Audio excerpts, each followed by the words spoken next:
জয় নিতাই, জয় গৌর, জয় মহাবীর রাধারমণ। আশা করি সকলে আনন্দে আছেন, ভালো আছেন, নিজ নিজ ভজনে আছেন। আজ গোপা অষ্টমী। ভগবান কৃষ্ণচন্দ্র দাদা বলদেবজিউকে সঙ্গে নিয়ে আজকের দিনে প্রথম গোচারণ করতে বেরিয়েছিলেন। সেই গোপা অষ্টমীর জন্য দেখুন, যেমন প্রত্যেকবার আমাদের এই বকুল বৃক্ষ দিয়ে সাজানো হয়, সেই রকম সাজানোর জন্য বকুল গাছের পাতা ডাল সংগ্রহ করা হয়েছে। আজকে গোপা অষ্টমীর সাথে সাথে গো পূজাও বটে। আপনারা তো যারা সমাজবাড়ি আশ্রম এসেছেন দেখেছেন, আমাদের আশ্রমের ভিতরে তো গৌশালা আছেই। আজ গোমাতাগণকে বাইরে নিয়ে এসে বেঁধে রাখা হয়েছে। কেন বলুন দেখি? আজ অনেক ভক্ত তারা সবাই গো পূজা করতে আসেন। গোপা অষ্টমী বিশেষ তিথি কিনা, সেই গোপা অষ্টমী তিথি স্মরণ করে সখীমাতা ঠাকুরানীর কীর্তন, তার আনুগত্যে তার আশ্রমের সেবকবৃন্দরা কীর্তন করতে বসেছেন। তবে এখনো কিন্তু সখী মায়ের চিত্রপট এখানে এসে উপস্থিত হয়নি। এদিকে কীর্তন চলছে, গোপা অষ্টমী কীর্তন, আর ওইদিকে তখন মায়ের কাছে দুই ছেলে সখাগণকে সঙ্গে নিয়ে দাঁড়িয়ে আছেন। আজ মা বিশেষভাবে শৃঙ্গার করে দিচ্ছেন। আজ দুই ছেলে প্রথম মায়ের চোখের আড়ালে যাবেন। মা তাই দুই ছেলেকে বিশেষভাবে শৃঙ্গার করে, যাতে তাদের কোনো বাধা বিপত্তি না হয়, কারোর নজরে না লাগে, তাই মা ভালো মন্দ ভোগ লাগিয়ে সেই প্রসাদ পাইয়ে তাদেরকে আরতি করছেন। তাদের সকল বাধা বিপত্তি যাতে নাশ হয়, সে কারণে মা নিজে তাদের আরতি করে দিচ্ছেন। এই গোপাষ্টমীর দিনে বিশেষভাবে এই আরতি দর্শন হয়, কিন্তু আমাদের সমাজবাড়ি আশ্রমে যেহেতু অষ্টকালীন সেবা চলে, সে কারণে কিন্তু এই গোষ্ঠ আরতি নিত্যই হয়। আজ সেই গোপাষ্টমীর আরতি আপনারা দর্শন করছেন। মা তার ছেলেদেরকে আরতি করলেন। এরপর কৃষ্ণ বলরাম দুই ভাই সখাগণকে সঙ্গে নিয়ে তাদের ধেনুবৎসকে নিয়ে চললেন গোচারণে। দেখুন কি সুন্দর তারা এসে উপস্থিত হয়েছেন। সেইখানে গোচারণ করছেন। কৃষ্ণ বলরাম দুই ভাই দাঁড়িয়ে আছেন, তার সাথে সখাগণ রয়েছেন, হাতে রয়েছে আহারের পাত্র, লাঠি গোচারণ করবার জন্য। আর এই মধ্যেই সখী মা এসে উপস্থিত। মা প্রথমে কৃষ্ণ বলরামজিকে প্রণাম করে, শ্রী রাধা ঠাকুরানীকে প্রণাম করে, অতঃপর নিতাই গৌরকে প্রণাম করে কীর্তনে বসবেন।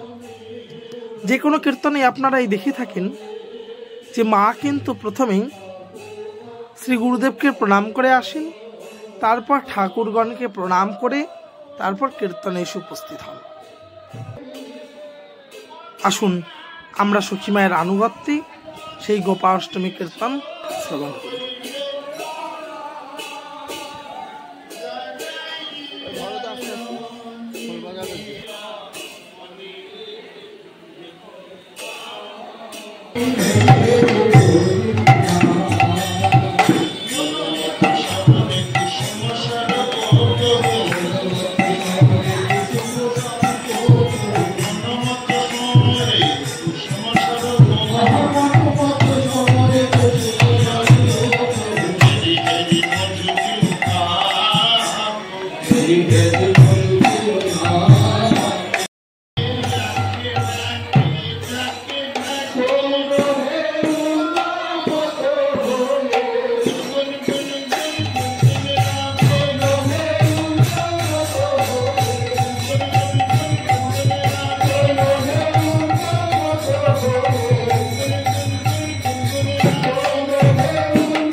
রাধাকৃষ্ণের রাধাকুণ্ডে মিলন এবং সেইখানে সখীগণ যুগলকে মধু পান করাচ্ছে।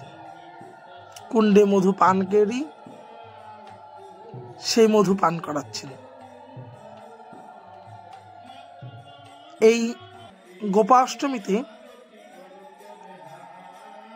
গোবিন্দজি যখন গোঠে এসেছেন সেই ফাঁকেই দাদা বলরাম সখাগণকে নিয়ে গরু চড়াচ্ছেন, আর উনি এসেছেন রাধা ঠাকুরানীর সঙ্গে দেখা করতে শ্রীকুণ্ড তটে। এখন শ্রীকুণ্ড তটে সখীর আরতি করছেন। আসুন আরতি দর্শন করি।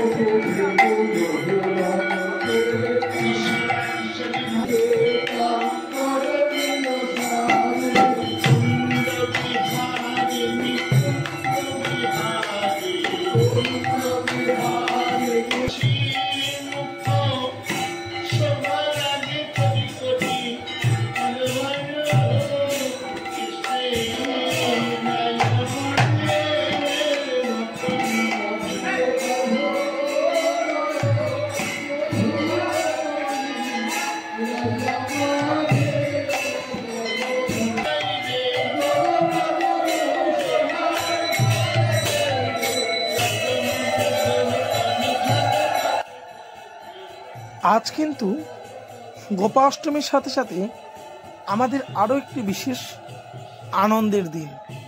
আজকের দিনে শ্রীমান মহাপ্রভু যে তার চরণ পাদুকা মা বিষ্ণুপ্রিয়া দেবীকে দান করেছিলেন সেবা করবার নিমিত্তে, সেই চরণ পাদুকা আজ সমাজবাড়ি আশ্রমে শ্রী রাধারমণ দেবের কাছে কৃপা করে দর্শন দিতে আসেন। রাধারমণ দেব আমাদের দাদামশাই বড় আদরের সাথে মর্যাদার সাথে সেই পাদ পদ্মকে পূজা অর্চনা করেন। দেখুন শ্রীমান মহাপ্রভুর চরণ পদ্ম এসে উপস্থিত হয়েছে। শ্রী রাধারমণ দেব এই চরণ পদ্মকে অর্চন করছেন, আর আমরা তার সাথে সাথে জোগাড় দিচ্ছি।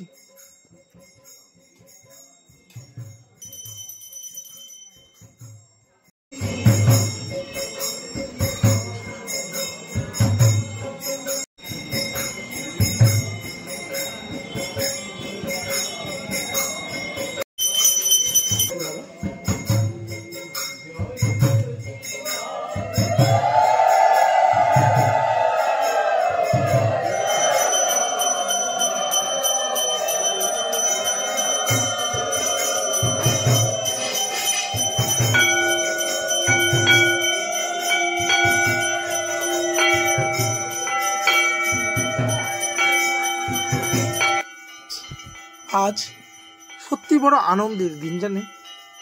এক তো আপনাদেরকে গোপাষ্টমী দর্শন করানো পারলাম, আর এই যে দাদামশাইয়ের কাছে শ্রীমান মহাপ্রভুর পাদ পদ্ম আসে সেই চরণ পদ্ম আপনাদেরকে দর্শন করাতে পেরে সত্যিই মন থেকে বড় আনন্দ পেলাম। সর্বশেষে দেখবেন সেই চরণ পদ্ম রাধারমণ দেব নিজের মস্তকে ধারণ করছেন। আমাদেরও যেন শেষ পরিণতিটা গৌর চরণে মাথা দিয়েই হয়। যাই হোক, আজকের ভিডিওটি এই এতটুকুই। ভিডিওটি ভালো লাগলে লাইক ও কমেন্ট করে চ্যানেলটি সাবস্ক্রাইব করে দেবেন।